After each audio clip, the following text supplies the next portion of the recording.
Today we're changing instrument cluster lights on a 96 Ford Explorer.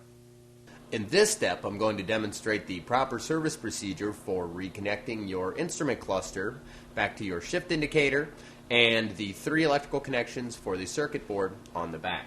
I'm going to take and slip the instrument cluster up into relative location just so I can take and get access to all the connectors.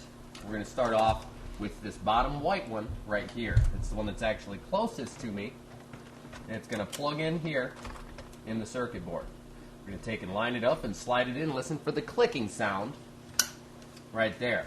All of these connectors will click when they're fully seated. You're going to want to make sure to listen for that noise. Otherwise, it may wiggle loose through the course of driving.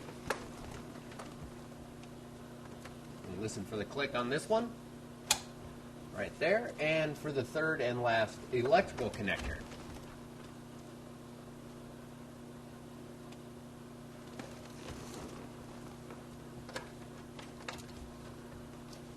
And again, listen for the click right there.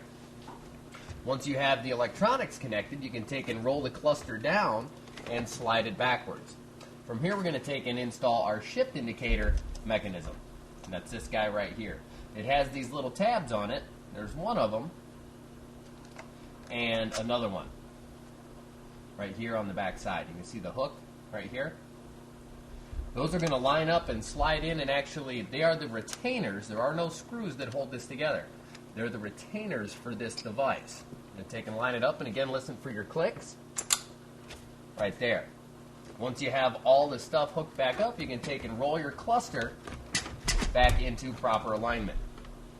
Right there.